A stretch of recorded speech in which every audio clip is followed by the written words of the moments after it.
Amigos, que Dios les bendiga. Bienvenidos a una nueva edición del Evangelio Diario.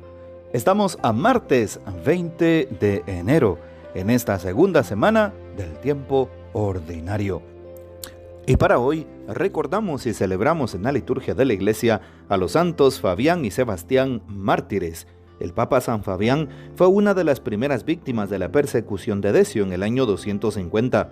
Había sido elegido en el 236 y se había ganado la fama de buen organizador, no solo ante los cristianos, sino ante el mismo emperador. Según San Cipriano, dice que el emperador dijo que hubiera preferido tener un rival que en el imperio que a un obispo como Fabián en Roma. Antes de la elección al pontificado era casi desconocido. La leyenda áurea, siguiendo al historiador Eusebio, habla de una cándida paloma que se habría posado sobre su cabeza durante la reunión de los cristianos que tenían que nombrar al candidato, pero después fue muy apreciado, no solo por sus innovaciones administrativas, sus intervenciones doctrinales, sino sobre todo en las controversias de la inquieta iglesia africana. San Fabián fue enterrado en las catacumbas de San Calixto, que él cuidó con esmero.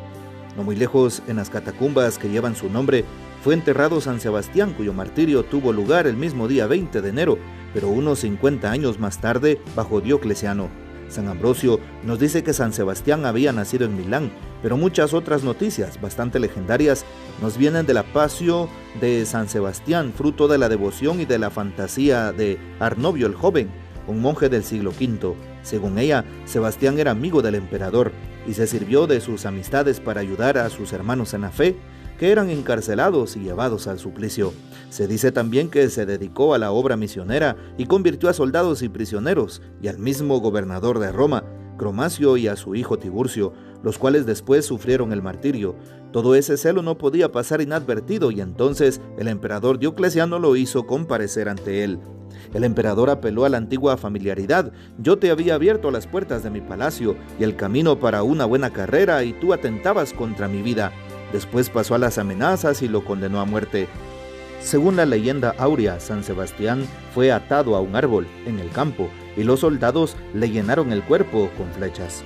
Pidamos pues la poderosa intercesión de estos grandes santos mártires. Y para hoy, en la liturgia de la Iglesia, tomamos el texto bíblico del Evangelio según San Marcos, capítulo 2, versículos 23 al 28. Un sábado, Jesús iba caminando entre los sembrados, y sus discípulos comenzaron a arrancar espigas al pasar. Entonces los fariseos le preguntaron: ¿por qué hacen tus discípulos algo que no está permitido hacer en sábado? Él les respondió: ¿no han leído acaso lo que hizo David una vez que tuvo necesidad y padecían hambre él y sus compañeros? Entró en la casa de Dios en tiempos del sumo sacerdote Abiatar.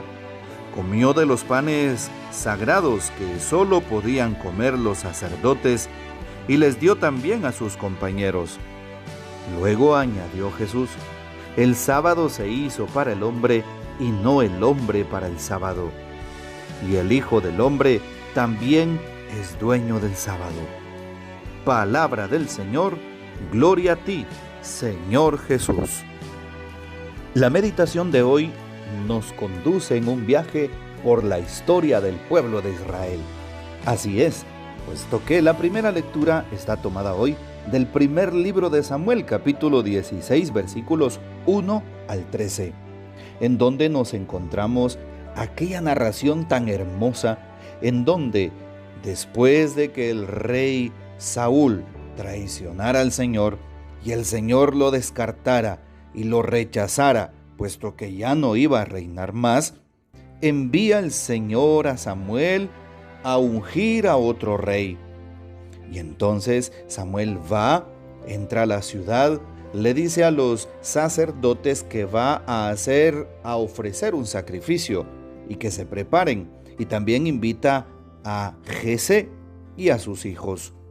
Cuando se presenta el hijo mayor de Jesé, llamado Eliab, Samuel pensó: este es sin duda el que voy a ungir como rey. Pero el Señor le dijo lo siguiente: no te dejes impresionar por su aspecto, ni por su gran estatura. Yo lo he descartado, puesto que yo no juzgo como juzga el hombre.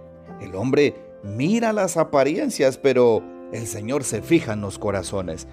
Y hasta el día de hoy, el Señor sigue tomando el mismo criterio. No se fija en las apariencias, en aquel que tenga tanto dinero, en aquel que sea más grande, más robusto, en aquel que sea más inteligente, en aquel que tenga más vanaglorias. No, el Señor se fija en el corazón. Se sigue fijando en tu corazón, en mi corazón y en nuestras intenciones. Y continúa el texto recordando cómo pasaron cada uno de los hijos de Jesé, 7 en total, hasta que pregunta a Samuel, ¿falta alguno? Y le responde Jesé, falta el más pequeño, hazlo traer, puesto que no comeremos hasta que venga. Y entonces hizo traer a aquel muchacho, el más pequeño. El texto nos lo describe como un joven muy apuesto, rubio, de ojos vivos y buena presencia. El Señor entonces le pide a Samuel que lo unja, y así fue. Y a partir de aquel entonces, el Espíritu del Señor estuvo con David. Y así es la historia del rey David, el gran rey del pueblo de Israel. Queridos amigos, el Señor nos sigue llamando, sigue fijándose en nosotros. Muchas veces nosotros queremos aparentar cosas o nos fijamos en las apariencias del prójimo y no deberíamos de actuar de esa manera. Muchas veces los que aparentan tener tanto son los que menos tienen, y muchas veces los más humildes y sencillos son los que sorprenden. También hay que tener cuidado, puesto que cuando se va a realizar algún sacramento, el sacramento del santo bautismo, de la confirmación para los jóvenes o del santo matrimonio para una pareja, pueden fijarse en la elección de sus padrinos en apariencias. Mi padrino porque tiene mucho. Voy a elegirlo porque se ve que no le falta nada. Porque parece que él da buen ejemplo. Las apariencias engañan. Debemos ver el corazón, debemos ver la fe, el testimonio de vida de aquellas personas en las cuales el Señor ponga la mirada a través de nosotros para elegir padrinos en un sacramento, poniendo este ejemplo. Bueno, ojalá que nosotros también veamos la elección del rey David como aquella elección de fe, aquella elección en donde el Señor sigue eligiéndonos también a nosotros cuando con humildad y sencillez le queramos servir. Cuando no nos fijemos en grandezas, en querer obtener honores, glorias y nada por el estilo, sino más bien cuando un corazón es humilde y sencillo, en ese corazón Jesús se fija. Pidámosle al Señor que nos regale al Espíritu Santo para que a través de sus dones podamos tener discernimiento, que hagamos buenas opciones de vida y que nos ayude el Señor en nuestras decisiones, que sean desde su sabiduría. Hoy también nos encontramos con el texto del Evangelio según San Marcos en el capítulo 2. Jesús en día sábado. Los fariseos, para variar, señalándole sus acciones. Jesús actúa muy libremente. Jesús no está pendiente del qué dirán los fariseos, qué dirán los doctores, los maestros de la ley, los que me siguen. No, Jesús es muy libre en sus acciones.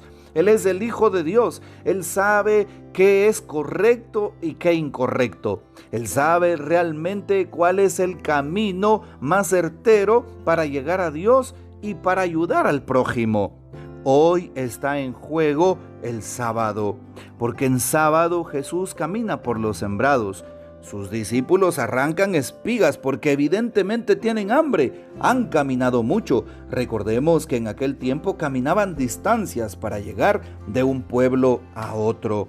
Y por lo tanto, los discípulos van con hambre. Jesús no les dice nada, no los regaña. ¿Por qué? Porque Jesús sabe de su necesidad. Jesús es verdaderamente Dios y Jesús es verdaderamente hombre. Y siendo verdaderamente hombre, Jesús también tiene hambre.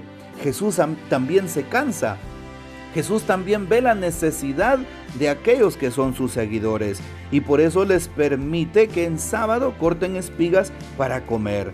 Pero hay un plan maléfico en los fariseos que señalan a los discípulos de Jesús y también a su maestro. ¿No han leído acaso, sí, que eso es pecado en sábado? Está prohibido en sábado. Las normas nos dicen que no es correcto en sábado, puesto que la Mishnah, o llamada así como tradición del pueblo judío, la tradición del pueblo judío tenía ciertos preceptos que habían elaborado los rabinos antiguos y que dentro de ellos se manifestaba que nadie podía trabajar o hacer algo ilícito en sábado como cortar espigas. Jesús, ¿qué contesta? Jesús contesta: el rey David en su tiempo, cuando él y sus compañeros pasaron hambre, comieron del templo de la comida que solo era para los sacerdotes. Jesús estaba con autoridad informándoles y diciéndoles: yo soy más que David. Mis discípulos tienen derecho a comer, porque primero, por sobre todas las normas, está la dignidad humana, está cubrir la necesidad del prójimo. Sí, si entendiéramos esto, habría menos hambre en el mundo. Si entendiéramos esto, habría menos pobres en el mundo. Si entendiéramos esto, realmente ayudaríamos más a aquel necesitado. Pero muchas veces tenemos una actitud farisaica de no compartir, una actitud de no ayudar, una actitud más bien de señalar. Pidámosle al Señor que nos ayude a tener un corazón abierto a las necesidades del prójimo, un corazón generoso para ayudar y un corazón agradecido con todas las bendiciones que Dios nos da. Que el Señor nos bendiga, que María Santísima nos guarde y que gocemos de la fiel custodia de San José. Y la bendición de Dios Todopoderoso, Padre, Hijo y Espíritu Santo descienda sobre ustedes y permanezca para siempre. Amén.